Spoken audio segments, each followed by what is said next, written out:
ನಿನ್ನೆ ದಿವಸ ನಮ್ಮ ಸಮಾಜದ ವ್ಯಕ್ತಿಯ ಮೇಲೆ ಮಾರಣಾಂತಿಕ ಹಲ್ಲೆಯಾಗಿದ್ದು, ಕೆಲವು ವ್ಯಕ್ತಿಯಲ್ಲ ಆತನ ಪತ್ನಿ, ತಾಯಿ ಹಾಗೂ ಸಹೋದರ ಮೇಲೆ ಯಾವುದೇ ಕಾರಣ ಇಲ್ಲದೇ ಅಂಗಡಿಗೆ ವ್ಯಾಪಾರ ಮಾಡ್ತಕ್ಕಂಥ ಅಂಗಡಿ ಮಾಲೀಕನ ಮೇಲೆ ಮಾರಣಾಂತಿಕ ಹಲ್ಲೆ ಮಾಡಿದ್ದಕ್ಕಾಗಿ ಸಮಾಜದವರೆಲ್ಲ ಬಂದು ನಿನ್ನೆ ಕಂಪ್ಲೇಂಟ್ ಮಾಡಿದ್ವಿ. ಕಂಪ್ಲೇಂಟ್ ಕೊಟ್ಟಾಗ ಕೂಡ ಯಾವುದೇ ಕ್ರಮವನ್ನು ಕೈಗೊಂಡಿಲ್ಲ. ಆರೋಪಿಗಳು ಬೇರೆ ಊರವರಲ್ಲ, ಹಾನಗಲ್ ನಗರದವರೇ ಆಗಿದ್ದು, ಇವರಿಂದ ಇಡೀ ಶಹರಕ್ಕೆ ಭಯ ಆಗಿದೆ.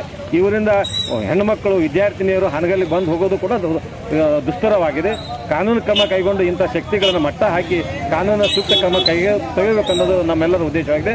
ಒಂದು ವೇಳೆ ಪೊಲೀಸ್ ಡಿಪಾರ್ಟ್ಮೆಂಟ್ನವರು ಇದರ ಬಗ್ಗೆ ಸೂಕ್ತ ಕ್ರಮ ಕೈಗೊಳ್ಳದೇ ಇದ್ದ ಪಕ್ಷದಲ್ಲಿ ಹಾನಗಲ್ನಲ್ಲಿರ್ತಕ್ಕಂಥ ಎಲ್ಲ ಸಮುದಾಯದವರು ನಾವು ದೊಡ್ಡ ಮಟ್ಟದ ಹೋರಾಟವನ್ನು, ಪ್ರತಿಭಟನೆಯನ್ನು ಮಾಡೋಕೆ ಉದ್ದೇಶವನ್ನು ಇಟ್ಕೊಂಡಿದ್ದೇವೆ. ದಯವಿಟ್ಟು ಕಾನೂನು ಸುವ್ಯವಸ್ಥೆ ಬರಲಿಕ್ಕೆ ಹಾನಗಲ್ನ ತಾಲೂಕಿನ ಪ್ರತಿನಿಧಿಗಳು, ಜನಪ್ರತಿನಿಧಿಗಳು ಪ್ರಯತ್ನ ಪಟ್ಟು ಎಲ್ಲ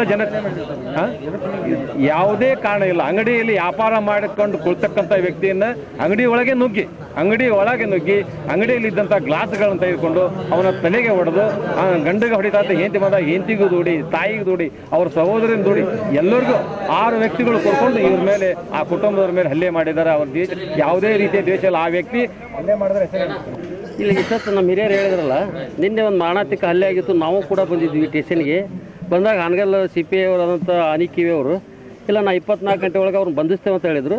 ನಾವು 6 ಗಂಟೆಗೆ ಬಂದು ಕೇಳಿದಾಗ ಬೇರೆ ಒಂದು ಕೇಸ್ ಇರೋದ್ರಿಂದ ಹೊರಗಡೆ ಹೋಗ್ಯಾರಂತ. ಇನ್ನೂ 2 ದಿವಸ ಕಾಲಾವಕಾಶ ಕೇಳಿದ್ದಾರೆ. ನಾವು ಆ ಕಾಲಾವಕಾಶಕ್ಕೆ ನಾವು ಅವರಿಗೆ ಮಾನ್ಯತೆ ಕೊಟ್ಟಿದ್ದೀವಿ. ಇನ್ನು 2 ದಿವಸದಲ್ಲಿ ಅರೆಸ್ಟ್ ಮಾಡಲಿಲ್ಲ ಅಂದರೆ ಉಗ್ರವಾದ ಹೋರಾಟ ಮಾಡ್ತೀವಿ. ಈಗ ಅದನ್ನು